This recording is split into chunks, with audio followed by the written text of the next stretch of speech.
Pratt & Whitney sont l'un des plus grands fabricants de moteurs d'avion au monde. Et actuellement, ils travaillent sur leur nouveau moteur révolutionnaire à turbofan à engrenage, qui est à la fois plus puissant et efficace que ceux de leurs concurrents.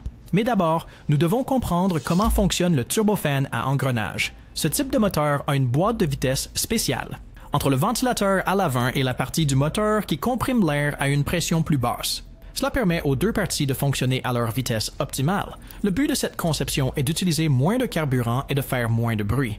La boîte de vitesse aide les pièces du moteur à fonctionner plus efficacement, ce qui signifie que le moteur peut avoir moins de pièces, le rendant plus petit et plus léger. En termes simples, un moteur turbofan typique aspire de l'air avec un grand ventilateur à l'avant et possède une petite turbine plus à l'arrière. Dans ces moteurs, le ventilateur à l'avant et la turbine à l'intérieur sont reliés par un seul arbre, mais ce n'est pas la meilleure façon de faire les choses. Grâce à une boîte de vitesse, le ventilateur et la turbine peuvent tourner à leur vitesse idéale. Cela signifie que le ventilateur avant tourne beaucoup plus lentement que la turbine à l'intérieur, entraînant une meilleure efficacité et moins de bruit. Mais le nouveau turboréacteur à réducteur développé par Pratt & Whitney introduit une innovation révolutionnaire. Pour apprécier pleinement son importance, il est essentiel de commencer par le tout premier moteur à double flux à réducteur de Pratt & Whitney produit, car ce contexte historique nous permettra de retracer et de comprendre leur progression au fil du temps.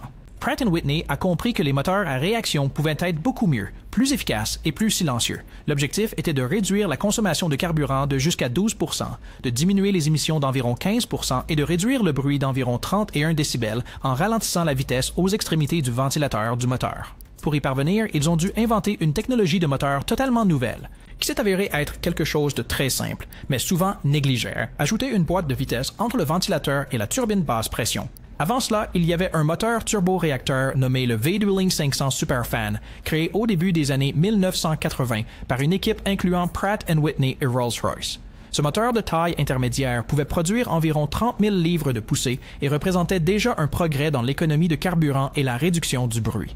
Peu de temps après, Pratt & Whitney a décidé qu'ils voulaient construire un moteur similaire, mais avec une caractéristique spéciale d'un réducteur. Au début des années 1990, en partenariat avec la NASA, Pratt & Whitney a commencé à tester un nouveau type de moteur appelé le démonstrateur de propulseur à conduit avancé 240K. Ce moteur possédait une boîte de vitesse spéciale avec un rapport de 4:1 et était puissant, affichant 40 000 chevaux.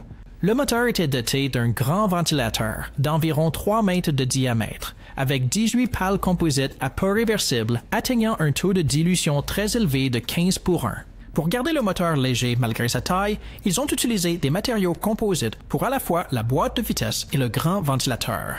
En 1998, Pratt & Whitney était prêt à créer leur premier moteur turbofan à réducteur destiné à un usage réel, le PW 8000. Ce moteur était très avancé avec un taux de dilution de 11:1 et un taux de compression globale de 40:1.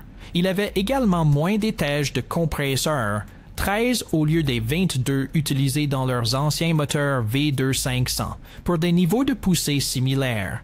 Cette conception a conduit à une augmentation de 30% de la puissance. Bien que les pales à pas inverse aient été retirées du PW 8000 et des versions ultérieures, Pratt & Whitney a rencontré un défi majeur lorsque la NASA a considérablement réduit son financement pour le projet en 2006. Malgré ce revers, Pratt & Whitney a redoublé d'efforts pour développer le turboréacteur à engrenage, ou GTF en abrégé, pour la prochaine génération d'avions monocouloirs. Leur objectif était de créer un moteur GTF capable de produire entre 110 000 et 160 000 livres de poussée, de réduire la consommation de carburant jusqu'à 12% et de diminuer le bruit de 31 décibels par rapport au moteur de l'époque. En novembre 2007, le GTF a réussi son premier essai au sol et a été choisi pour équiper le Mitsubishi Regional Jet. En juillet 2008, le GTF a été renommé le PW1000J, marquant le début d'une nouvelle série de moteurs Pure Power développés par Pratt & Whitney en collaboration avec MTU Aero Engines, le principal fabricant de moteurs en Allemagne et un partenaire crucial dans le développement de la technologie turbofan à réducteur. Cette collaboration a porté ses fruits car les turbofans à réducteur Pure Power ont produit des résultats impressionnants immédiatement. La conception de la turbine à basse pression à haute vitesse et des 4 premières étapes du compresseur à haute pression à 8 étapes a conduit à une réduction de 16% de la consommation de carburant et des émissions de carbone, ainsi qu'à une diminution de 75% de l'empreinte sonore. En janvier 2016, le moteur PW 1500G a été introduit, mais il n'était pas aussi puissant que le PW 1100G. Il offre une poussée entre 85 000 et 104 000 livres avec un rapport de dilution de 12:1.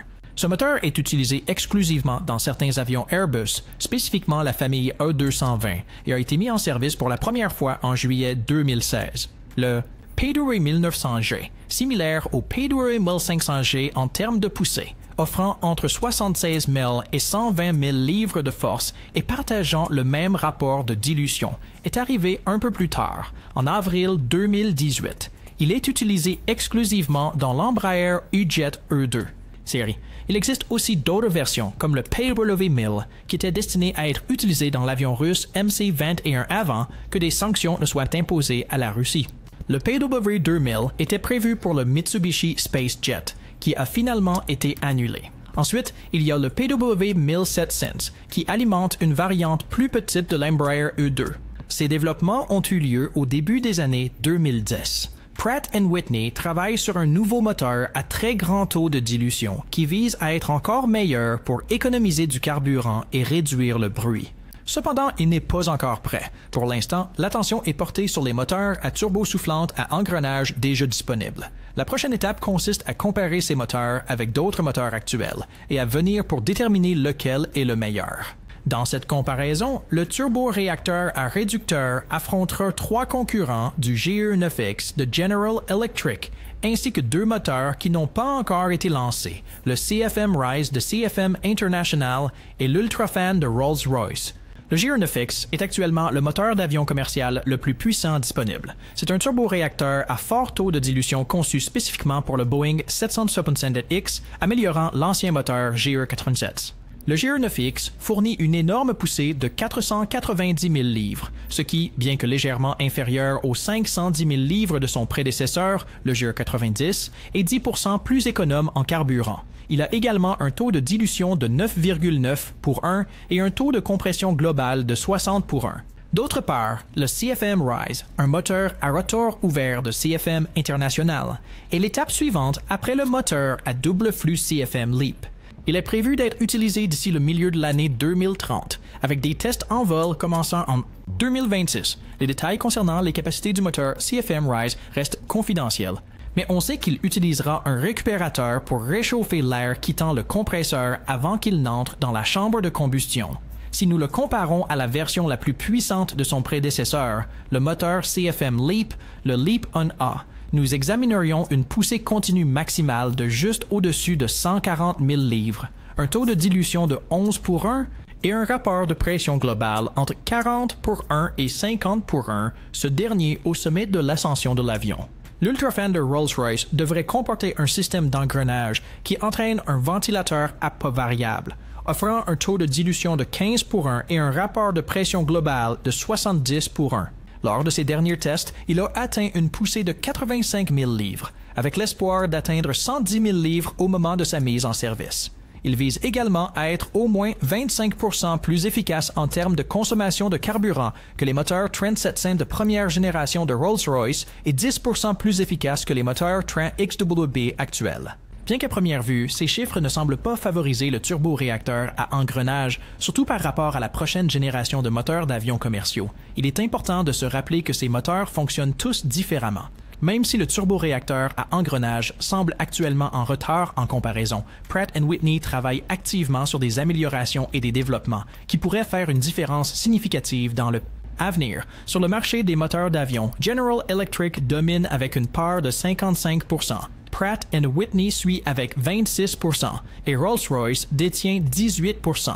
Malgré la concurrence, Pratt & Whitney et ses collaborateurs, y compris MTO,